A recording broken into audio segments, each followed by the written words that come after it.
ایک دوسرے کو عزت دو، برداشت کرو۔ میرے نبی نے فرمایا بہترین مسلمان وہ ہے جو بیوی سے اچھا سلوک کرتا ہو، اور بیوی سے فرمایا میری شریعت میں سجدہ ہوتا تو بیوی سے کہتا خامند کو سجدہ کر۔ بہترین صدقہ اولاد کی تربیت ہے۔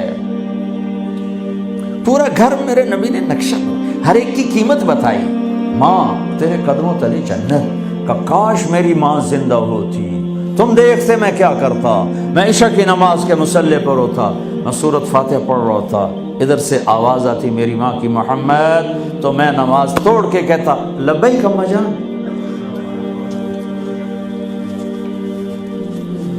باپ کا تیرے جنت کا دروازہ ہے، باپ تیری جنت کا دروازہ ہے، کھولنا توڑنا نہیں، کھولنا توڑنا نہیں، توڑ دیا تو جنت میں نہ جا سکو گے۔ سب سے بہترین مسلمان جو بیوی سے اچھا سلوک کرے، سب سے بہترین عورت جو اپنے خامند کی منشا کو دیکھے۔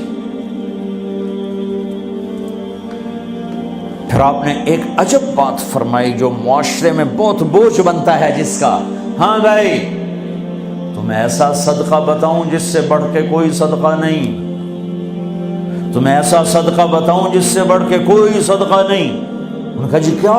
کہ الابنۃ المردودہ، جس کی بیٹی کو طلاق ہو گئی یا بیوہ ہو گئی اور گھر واپس آ گئی ماں باپ کے، یا ماں باپ نہیں ہے تو بھائی ہیں، وہ ایک بوجھ بنتی ہے ماں باپ پر بھی، اور بھائی تو ویسے ہی باغی ہو جاتے ہیں۔ میرے نبی نے فرمایا اس بچی پہ خرچ کرنا کائنات کا سب سے افضل صدقہ ہے۔ گھر، ایک گھر کیسے چلتا ہے؟ ہمارے ہاں پنجاب، سندھ، بلوچستان سرحد میں بہنوں کو وراثت میں کوئی حصہ نہیں ملتا، سب بھائی کھا جاتے ہیں۔ میرے نبی نے فرمایا جس کو اللہ نے 2 بہنیں دیں اس نے ان کا حق ادا کیا، شادی کی حق ادا کیا۔ ماں باپ کی وراثت میں سے ہوتا ہے، اگر میں نے کوئی خود کمایا ہے اس میں بہنوں کا حق نہیں، ماں باپ سے اگر 1 روپیہ بھی آیا ہے تقسیم کیا جائے گا۔ جس نے بہنوں کا حق ادا کیا، شادی کی حق ادا کیا، اس پہ جنت واجب ہو گئی۔ جس کو اللہ نے 3 بیٹیاں دی، اس نے ان کی ڈولی اٹھائی، وہ جنت میں میرے ساتھ یوں ہوگا۔ ایک بولے اگر 2 ہوں، کہ جس نے 2 بیٹیوں کی شادی کی وہ بھی ایسے ہوگا۔ اللہ بھلا کرے۔ ایک صحابی کا کہ جس کی 1 ہو، کہ جس کی 1 ہے، اگر اس نے اس کو عزت سے رخصت کیا تو وہ بھی میرے ساتھ ایسے ہی ہوگا۔ پھر کئی بچیوں کو طلاق پڑی ہے کہ اس کو بیٹا نہیں ہوتا۔ یہاں آنے سے پہلے کا واقعہ، پنڈی سے بچی رو رو برا حال اس کا، میں تو فون سنتا ہی نہیں ہوں ایسے کہ میرا تو کلیجہ پھٹ گیا ہے۔ ہے کہنے لگی کہ سسرال نے کہا تھا بیٹی ہوئی تو طلاق دے دیں۔ میں نے کہا اس میں میرا کیا قصور ہے، اور بیٹی ہی ہوئی اور مجھے طلاق پڑ گئی، اور میں گھر آ گئی 22 سال کی عمر میں۔ بیٹی دینے والا اللہ اور ظلم کرنے والا سسرال۔ میرے نبی کو اللہ نے بیٹے دے کے اٹھا لیے، قاسم اٹھا لیے، عبداللہ اٹھا لیے، ابراہیم اٹھا لیے، 4 بیٹیاں دی، 3 زندگی میں اٹھا لی، زینب، ام کلثوم، رقیہ، تینوں آنکھوں کے سامنے چلی گئیں۔ فاطمہ سے نسل چلی، آپ نے فرمایا لوگوں کی نسل بیٹے سے چلتی ہے، میری نسل میری بیٹی فاطمہ سے چلی۔ اس لعنت کو دھویا۔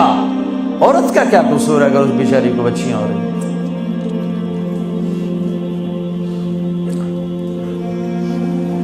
جس نے اپنی بہنوں کو حق ادا کیا، جس نے بیٹیوں کو ڈولے میں بٹھایا، ان کا حق ادا کیا، کہ جنت میں یوں ہو جائے گا۔ بہنوں کو دینا اتنا ضروری ہے، حرام ہو جاتی ہے روٹی۔ میں نے مولانا جمشید صاحب میرے استاد ہیں، میں نے ان سے تفسیر پڑھی۔ میں ایک دن شہد کی بوتل لے کر گیا، پرانی بات ہے 76-77۔ میں نے کہا حضرت یہ ہدیہ ہے۔ فرمایا کہاں سے لائے ہو؟ میں نے کہا میرے اپنے باپ کا ہے۔ فرمایا تیرے باپ نے اپنی بہنوں کو، تیرے باپ نے اپنی بہن یعنی میری پھوپھیوں کو، تیرے باپ نے اپنی بہنوں کو زمین میں سے حصہ دیا تھا؟ یہ سوال کیوں کیا؟ 10 روپے کی شہد کی بوتل تھی اس وقت، کہ اگر دیا تھا تو یہ میں لے لوں گا، اگر نہیں دیا تو پھر یہ حرام ہے، میں نہیں لوں گا، یہ مطلب